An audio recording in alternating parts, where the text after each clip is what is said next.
The Four Fists by F. Scott Fitzgerald. At the present time, no one I know has the slightest desire to hit Samuel Meredith. Possibly this is because a man over 50 is liable to be rather severely cracked at the impact of a hostile fist, but for my part I'm inclined to think that all his hittable qualities have quite vanished. But it is certain that at various times in his life hittable qualities were in his face, as surely as kissable qualities have ever lurked in a girl's lips. I'm sure everyone has met a man like that, been casually introduced, even made a friend of him, yet felt he was the sort who aroused passionate dislike, expressed by some in the involuntary clinching of fists, and in others by mutterings about taking a poke, and landing a swift smash in the eye. In the juxtaposition of Samuel Meredith's features, this quality was so strong that it influenced his entire life. What was it? Not the shape, certainly, for he was a pleasant-looking man from earliest youth, broad-browed with gray eyes that were frank and friendly. Yet I've heard him tell a room full of reporters angling for a success story that he'd be ashamed to tell them the truth, that they wouldn't believe it, that it wasn't one story but four, that the public wouldn't want to read about a man who had been walloped into prominence. It all started at Philip's Andover Academy when he was 14. He'd been brought up on a diet of caviar and bellboys' legs in half the capitals of Europe, and it was pure luck that his mother had nervous prostration and had to delegate his education to less tender, less biased hands. At Andover, he was given a roommate named Gilly Hood. Gilly was 13, undersized and rather the school pet.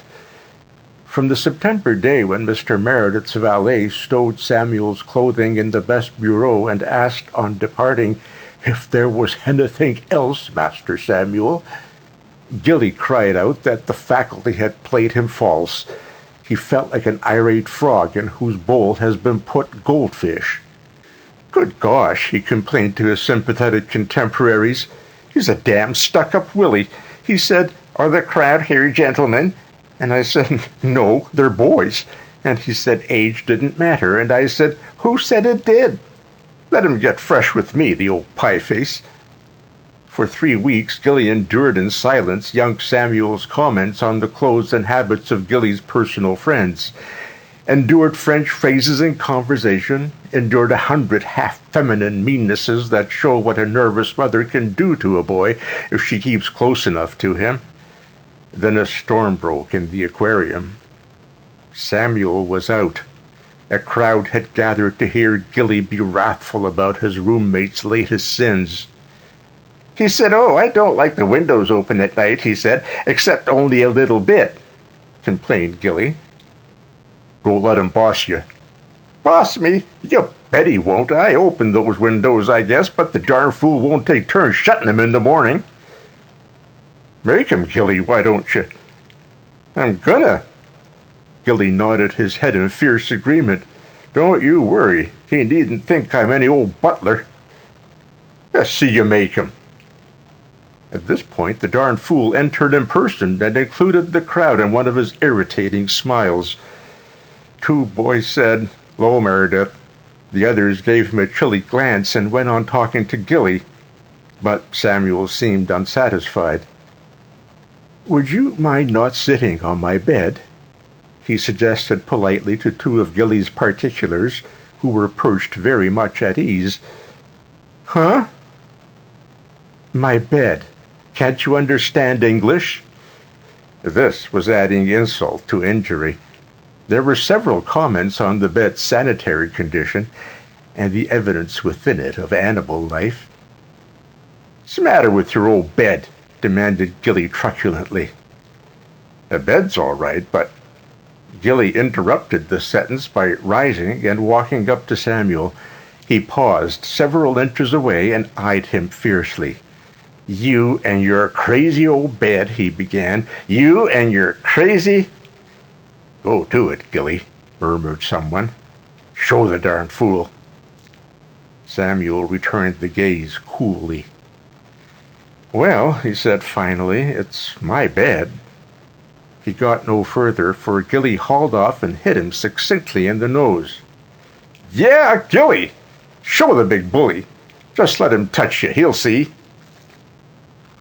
The group closed in on them, and for the first time in his life Samuel realized the insuperable inconvenience of being passionately detested. He gazed around helplessly at the glowering, violently hostile faces. He towered a head taller than his roommates, so if he hit back he'd be called a bully and have half a dozen more fights on his hands within 5 minutes. Yet if he didn't, he was a coward. For a moment he stood there facing Gilly's blazing eyes, and then, with a sudden choking sound, he forced his way through the ring and rushed from the room. The month following bracketed the 30 most miserable days of his life. Every waking moment he was under the lashing tongues of his contemporaries. His habits and mannerisms became butts for intolerable witticism, and, of course, the sensitiveness of adolescence was a further thorn. He considered that he was a natural pariah, that the unpopularity at school would follow him through life. When he went home for the Christmas holidays, he was so despondent that his father sent him to a nerve specialist. When he returned to Andover, he arranged to arrive late so that he could be alone in the bus during the drive from station to school. Of course, when he had learned to keep his mouth shut, everyone promptly forgot all about him. The next autumn, with his realization that consideration for others was the discreet attitude, he made good use of the clean start given him by the shortness of boyhood memory. By the beginning of his senior year, Samuel Meredith was one of the best-liked boys of his class, and no one was any stronger for him than his first friend and constant companion, Gilly Hood. 2. Samuel became the sort of college student who in the early 90s drove tandems and coaches and tally-hos between Princeton and Yale and New York City to show that they appreciated the social importance of football games. He believed passionately in good form. His choosing of gloves, his tying of ties, his holding of reins were imitated by impressionable freshmen. Outside of his own set, he was considered rather a snob, but as his set was the set, it never worried him. He played football in the autumn, drank highballs in the winter, and rode in the spring. Samuel despised all those who were merely sportsmen without being gentlemen, or merely gentlemen without being sportsmen. He lived in New York and often brought home several of his friends for the weekend. Those were the days of the horse car, and in case of a crush, it was, of course, the proper thing for anyone of Samuel's set to rise and deliver his seat to a standing lady with a formal bow.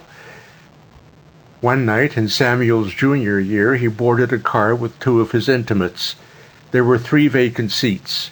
When Samuel sat down, he noticed a heavy-eyed laboring man sitting next to him who smelt objectionably of garlic, sagged slightly against Samuel, and, spreading a little as a tired man will, took up quite too much room.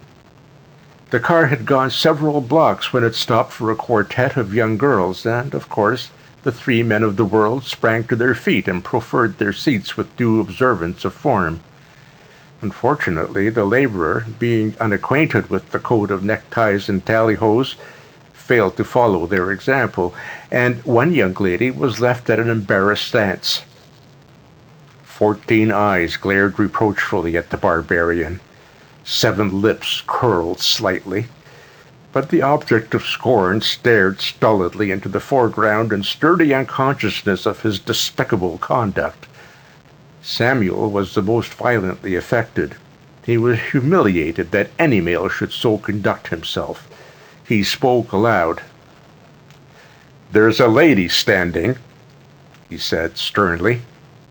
That should have been quite enough, but the object of scorn only looked up blankly.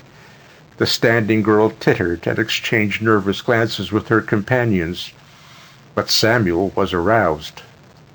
"There's a lady standing," he repeated, rather raspingly.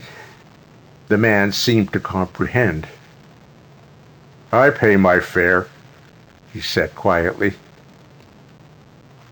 Samuel turned red and his hands clenched, but the conductor was looking their way, so at a warning nod from his friends he subsided into sullen gloom. They reached their destination and left the car, but so did the laborer, who followed them swinging his little pail. Seeing his chance, Samuel no longer resisted his aristocratic inclination. He turned around and, launching a full-featured dime novel sneer, made a loud remark about the right of the lower animals to ride with human beings. In a half-second, the workman had dropped his pail and let fly at him. Unprepared, Samuel took the blow neatly on the jaw and sprawled full length into the cobblestone gutter. "Don't laugh at me," cried his assailant. "I've been working all day. I'm tired as hell." As he spoke, the sudden anger died out of his eyes and the mask of weariness dropped again over his face. He turned and picked up his pail. Samuel's friends took a quick step in his direction. "Wait." Samuel had risen slowly and was motioning back. Sometime, somewhere, he'd been struck like that before. Then he remembered. Gilly Hood. In the silence, as he dusted himself off, the whole scene in the room at Andover was before his eyes, and he knew intuitively that he'd been wrong again. This man's strength, his rest, was the protection of his family. He had more use for his seat in the streetcar than any young girl. "It's all right," said Samuel gruffly. "Don't touch him. I've been a damn fool." Of course, it took more than an hour or a week for Samuel to rearrange his ideas on the essential importance of good form. At first he simply admitted that his wrongness had made him powerless, as it had made him powerless against Gilly. But eventually his mistake about the workman influenced his entire attitude. Snobbishness is, after all, merely good breeding grown dictatorial. So Samuel's code remained, but the necessity of imposing it upon others had faded out in a certain gutter. Within that year his class had somehow stopped referring to him as a snob. 3. After a few years, Samuel's university decided that it had shone long enough in the reflected glory of his neckties, so they declaimed to him in Latin, charged him $10 for the paper, which proved him irretrievably educated, and sent him into the turmoil with much self-confidence, a few friends, and the proper assortment of harmless bad habits. His family had by that time started back to shirt sleeves, through a sudden decline in the sugar market, and it had already unbuttoned its vest, so to speak, when Samuel went to work. His mind was that exquisite tabula rasa that a university education sometimes leaves, but he had both energy and influence, so he used his former ability as a dodging halfback and twisting through Wall Street crowds as a runner for a bank. His diversion was women. There were half a dozen, 2 or 3 debutantes, an actress in a minor way, a grass widow, and one sentimental little brunette who was married and lived in a little house in Jersey City. They had met on a ferry boat. Samuel was crossing from New York on business. He'd been working several years by this time, and he helped her look for a package that she had dropped in the crush. "Do you come over often?" he inquired casually. "Just to shop," she said shyly. She had great brown eyes and the pathetic kind of little mouth. "I've only been married 3 months, and we find it cheaper to live over here." Does your husband like your being alone like this?" She laughed, a cheery young laugh. "Oh, dear me, no. We were to meet for dinner, but I must have misunderstood the place. He'll be awfully worried." "Well," said Samuel disapprovingly, "he ought to be. If you'll allow me, I'll see you home." She accepted his offer thankfully, so they took the cable car together. When they walked up the path to her little house, they saw a light there. Her husband had arrived before her. "He's frightfully jealous," she announced, laughingly apologetic. "Very well," answered Samuel rather stiffly. "I'd better leave you here."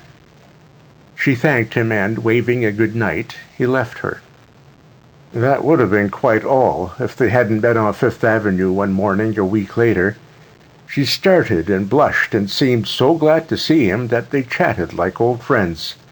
She was going to her dressmaker's, eat lunch alone at Taine's, shop all afternoon, and meet her husband on the ferry at 5. Samuel told her that her husband was a very lucky man. She blushed again and scurried off. Samuel whistled all the way back to his office, but about 12 o'clock he began to see that pathetic, appealing little mouth everywhere, and those brown eyes. He fidgeted when he looked at the clock. He thought of the grill downstairs where he lunched and the heavy male conversation thereof, and opposed to that picture appeared another, a little table at Taine's, with the brown eyes and the mouth a few feet away. A few minutes before 12:30 he dashed on his hat and rushed for the cable car. She was quite surprised to see him. "Why, hello," she said. Samuel could tell that she was just pleasantly frightened. "I thought we might lunch together. It's so dull eating with a lot of men." She hesitated. "Why, I suppose there's no harm in it." How could there be? It occurred to her that her husband should have taken lunch with her, but he was generally so hurried at noon. She told Samuel all about him. He was a little smaller than Samuel, but much better looking. He was a bookkeeper and not making a lot of money, but they were very happy and expected to be rich within 3 or 4 years. Samuel's grass widow had been in a quarrelsome mood for 3 or 4 weeks, and through contrast he took an accentuated pleasure in this meeting. So fresh was she, and earnest, and faintly adventurous. Her name was Marjorie. They made another engagement. In fact, for a month they lunched together 2 or 3 times a week. When she was sure that her husband would work late, Samuel took her over to New Jersey on the ferry, leaving her always on the tiny front porch after she'd gone in and lit the gas to use the security of his masculine presence outside. This grew to be a ceremony, and it annoyed him. Whenever the comfortable glow fell out through the front windows, that was his congé. Yet he never suggested coming in, and Marjorie didn't invite him. Then, when Samuel and Marjorie had reached a stage in which they sometimes touched each other's arms gently, just to show that they were very good friends, Marjorie and her husband had one of those ultra-sensitive, supercritical quarrels that couples never indulge in unless they care a great deal about each other. It started with a cold mutton chop or a leak in the gas jet, and one day Samuel found her in Taine's with dark shadows under her brown eyes and a terrifying pout. By this time Samuel thought he was in love with Marjorie, so he played up the quarrel for all it was worth. He was her best friend and patted her hand and leaned down close to her brown curls while she whispered in little sobs what her husband had said that morning. And he was a little more than her best friend when he took her over to the ferry in a hansom. "Marjorie," he said gently when he left her as usual on the porch, "if at any time you want to call on me, remember that I'm always waiting. Always waiting." She nodded gravely and put both her hands in his. "I know," she said. "I know you're my friend, my best friend." Then she ran into the house and he watched there until the gas went on. For the next week, Samuel was in a nervous turmoil. Some persistently rational strain warned him that at bottom he and Marjorie had little in common. But in such cases there's usually so much mud in the water that one can seldom see the bottom. Every dream and desire told him that he loved Marjorie, wanted her, had to have her. The quarrel developed. Marjorie's husband took to staying in New York until late at night, came home several times disagreeably overstimulated, and made her generally miserable. They must have had too much pride to talk it out, for Marjorie's husband was, after all, pretty decent. So it drifted on from one misunderstanding to another. Marjorie kept coming more and more to Samuel. When a woman can accept masculine sympathy, It is much more satisfactory to her than crying to another girl. But Marjorie didn't realize how much she'd begun to rely on him, how much he was part of her little cosmos. One night, instead of turning away when Marjorie went in and lit the gas, Samuel went in too, and they sat together on the sofa in the little parlor. He was very happy. He envied their home, and he felt that the man who neglected such a possession out of stubborn pride was a fool and unworthy of his wife. But when he kissed Marjorie for the first time, she cried softly and told him to go. He sailed home on the wings of desperate excitement, quite resolved to fan the spark of romance, no matter how big the blaze or who was burned. At the time, he considered that his thoughts were unselfishly of her. In a later perspective, he knew that she had meant no more to him than the white screen in a motion picture. It was just Samuel, blind, desirous. Next day at Taine's, when they met for lunch, Samuel dropped all pretense and made frank love to her. He had no plans, no definite intentions except to kiss her lips again, to hold her in his arms and feel that she was very little and pathetic and lovable. He took her home, and this time they kissed until both their hearts beat high. Words and phrases formed on his lips. And then suddenly there were steps on the porch. A hand tried the outside door. Marjorie turned dead white. "Wait," she whispered to Samuel in a frightened voice. But in angry impatience at the interruption, he walked to the front door and threw it open.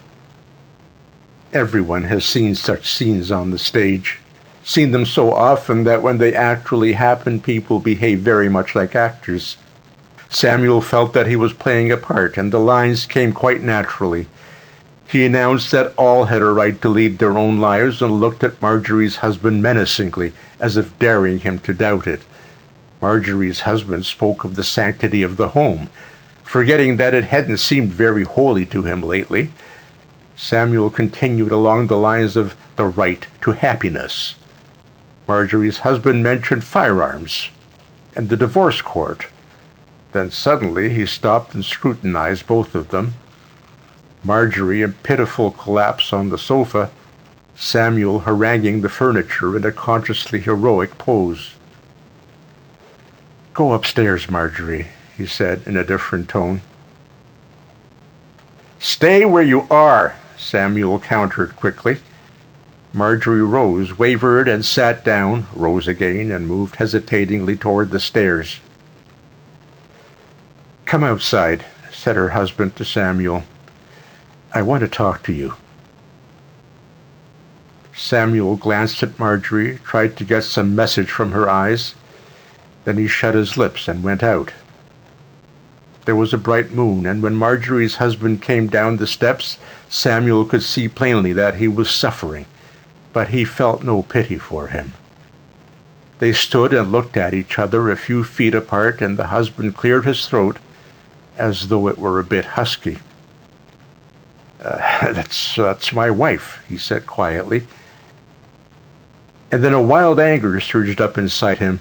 "Damn you!" he cried, and hit Samuel in the face with all his strength.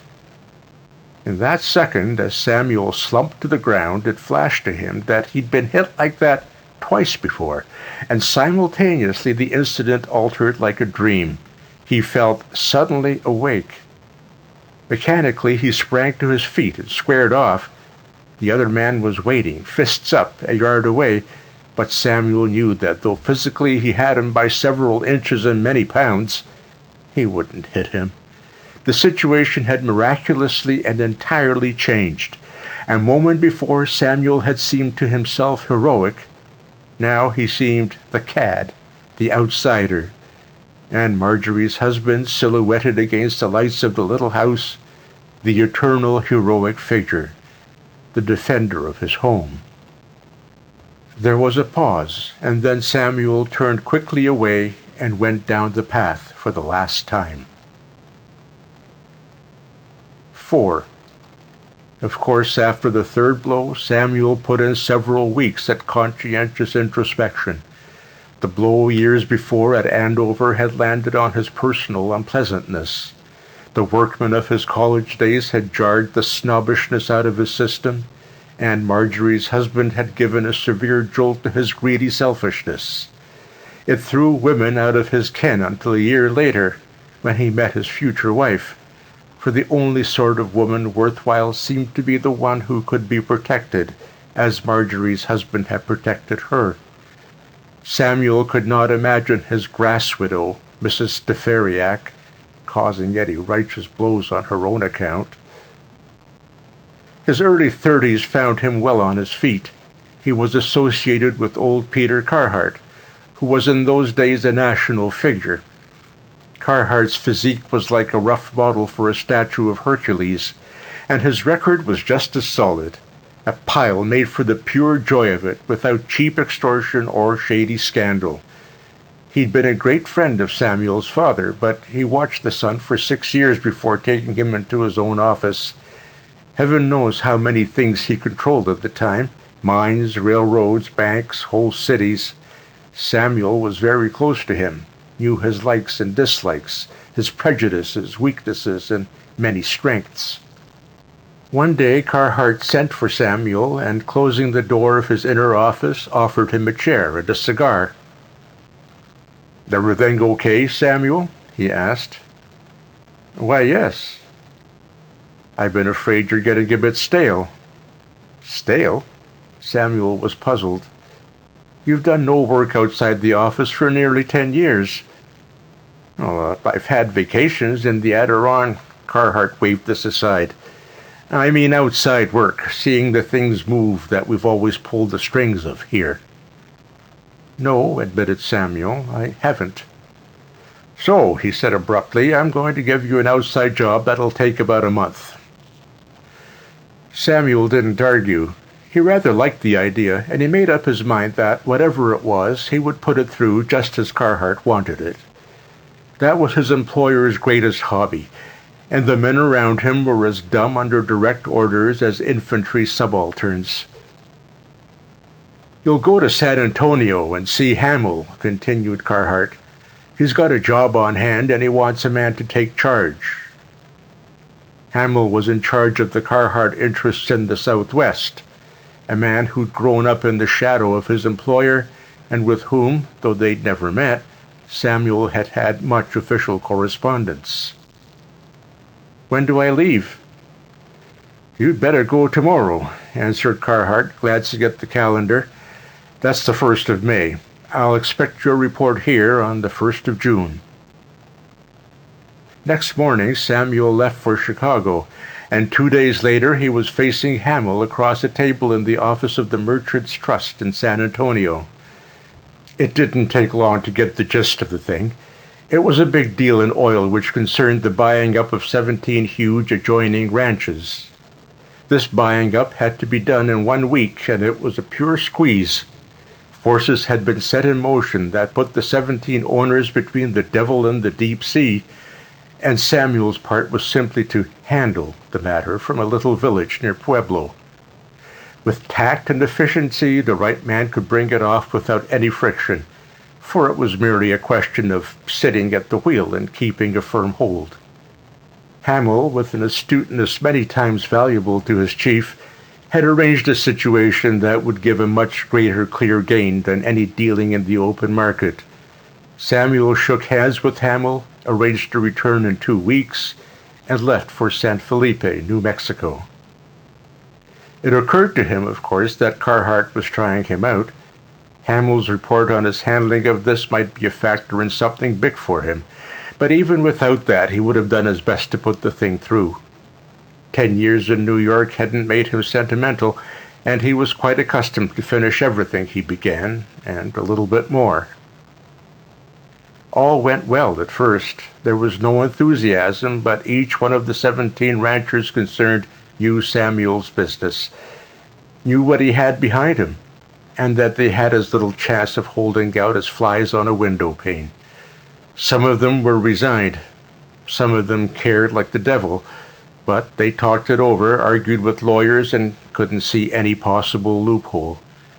5 of the ranches had oil, the other 12 were part of the chance, but quite as necessary to Hamill's purpose in any event. Samuel soon saw that the real leader was an early settler named McIntyre, a man of perhaps 50, gray-haired, clean-shaven, bronzed by 40 New Mexico summers, and with those clear, steady eyes that Texas and New Mexico weather are apt to give. His ranch had not as yet shown oil, but it was in the pool, and if any man hated to lose his land, McIntyre did. Everyone had rather looked to him at first to avert the big calamity, and he'd hunted all over the territory for the legal means with which to do it, but he had failed, and he knew it. He avoided Samuel assiduously, but Samuel was sure that when the day came for the signatures, he would appear. It came, a baking May day, with hot wave rising off the parched land as far as eyes could see, and as Samuel sat stewing in his little improvised office, a few chairs, a bench, and a wooden table, he was glad the thing was almost over. He wanted to get back east, the worst way, and join his wife and children for a week at the seashore. The meeting was set for 4 o'clock, and he was rather surprised at 3:30 when the door opened and McIntyre came in. Samuel could not help respecting the man's attitude and feeling a bit sorry for him. McIntyre seemed closely related to the prairies, and Samuel had the little flicker of envy that city people feel toward men who live in the open. "Afternoon," said McIntyre, standing in the open doorway with his feet apart and his hands on his hips. "Hello, Mr. McIntyre." Samuel rose, but omitted the formality of offering his hand. He imagined the rancher cordially loathed him, and he hardly blamed him. McIntyre came in and sat down leisurely. "You got us," he said suddenly. This didn't seem to require any answer. "When I heard Carhart was in back of this," he continued, "I gave up." "Mr. Carhart is," began Samuel, but McIntyre waved him silent. "Don't talk to me about the dirty sneak thief."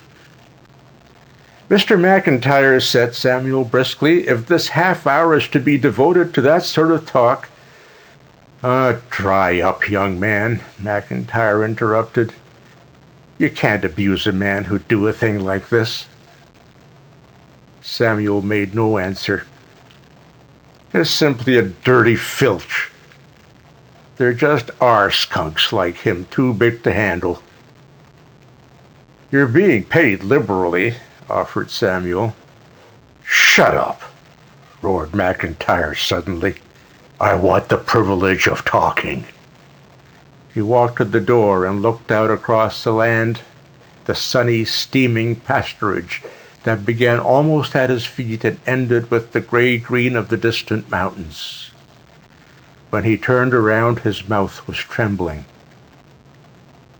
"Do you fellas love Wall Street?" he asked hoarsely.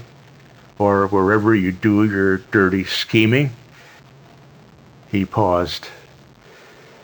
"I suppose you do. No critter gets so low that he doesn't sort of love the places he's worked, where he sweated out the best he's had in him." Samuel watched him awkwardly. McIntyre wiped his forehead with a huge blue handkerchief and continued. "I reckon this rotten old devil had to have another $1,000,000. I reckon we're just a few of the poor he's blotted out to buy a couple more carriages or something." He waved his hand toward the door. "I built a house out there when I was 17 with these 2 hands. I took a wife there at 21. Added 2 wings, and with 4 mangy steers I started out. 40 summers I've saw the sun come up over those mountains and drop down red as blood in the evening before the heat drifted off and the stars came out.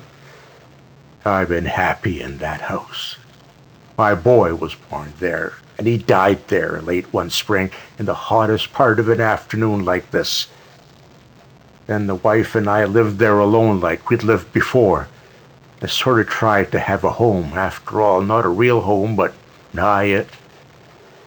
'Cause the boy always seemed around close somehow, and we expected a lot of nights to see him running up the path to supper.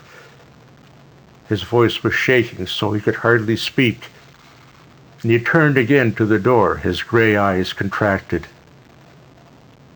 That's my land out there, he said, stretching out his arm. My land, by God. It's all I've got in the world, and ever wanted. He dashed his sleeve across his face, and his tone changed as he turned slowly and faced Samuel. But I suppose it's got to go when they want it. It's got to go. Samuel had to talk. He felt that in a minute more he would lose his head, so he began as level-voiced as he could in the sort of tone he saved for disagreeable duties. It's business, Mr. McIntyre, he said. It's inside the law. Perhaps we couldn't have bought out 2 or 3 of you at any price, but most of you did have a price. Progress demands some things. Never had he felt so inadequate, and it was with the greatest relief that he heard hoofbeats a few hundred yards away. But at his words, the grief in McIntyre's eyes had changed to fury. You and your dirty gang of crooks, he cried.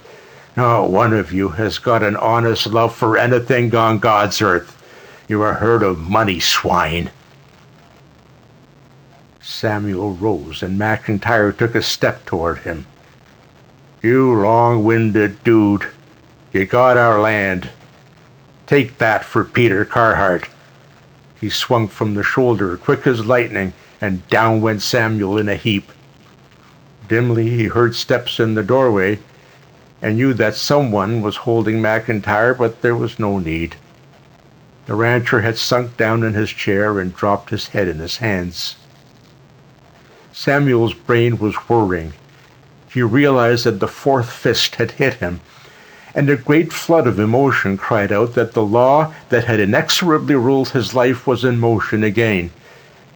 In a half-daze he got up and strode from the room.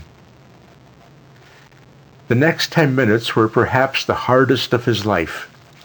People talk of the courage of convictions, but in actual life, a man's duty to his family may make a rigid corpse seem a selfish indulgence of his own righteousness. Samuel thought mostly of his family, yet he never really wavered. That jolt had brought him to. When he came back in the room, there were a lot of worried faces waiting for him, but he didn't waste any time explaining. Gentlemen, he said, Mr. McIntyre has been kind enough to convince me that in this matter you are absolutely right, and the Peter Carhart interests absolutely wrong. As far as I'm concerned, you can keep your ranches to the rest of your days. He pushed his way through an astounded gathering, and within a half hour he'd sent 2 telegrams that staggered the operator into complete unfitness for business. One was to Hamill in San Antonio, one was to Peter Carhart in New York. Samuel didn't sleep much that night. He knew that for the first time in his business career he'd made a dismal, miserable failure. But some instinct in him, stronger than will, deeper than training, had forced him to do what would probably end his ambitions and his happiness. But it was done, and it never occurred to him that he could have acted otherwise. Next morning, 2 telegrams were waiting for him. The first was from Hamill. It contained 3 words. You blamed idiot. The second was from New York. Deal off. Come to New York immediately. Carhart. Within a week, things had happened. Hamill quarreled furiously and violently defended his scheme. He was summoned to New York and spent a bad half hour on the carpet in Peter Carhart's office. He broke with the Carhart interests in July, and in August, Samuel Meredith, at 35 years old, was to all intents made Carhart's partner. The fourth fist had done its work. I suppose that there's a caddish streak in every man that runs crosswise across his character and disposition and general outlook. With some men it's secret and we never know it's there until they strike us in the dark one night. But Samuel's showed when it was in action, and the sight of it made people see red. He was rather lucky in that, because every time his little devil came up it met a reception that sent it scurrying down below in a sickly, feeble condition. That was the same devil, the same streak that made him order Gilly's friends off the bed, that made him go inside Marjorie's house.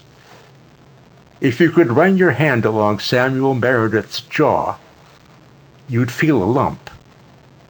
He admits he's never been sure which fist left it there, but he wouldn't lose it for anything. He says there's no cad like an old cad, and sometimes just before making a decision, it's a great help to stroke his chin. The reporters call it a nervous characteristic,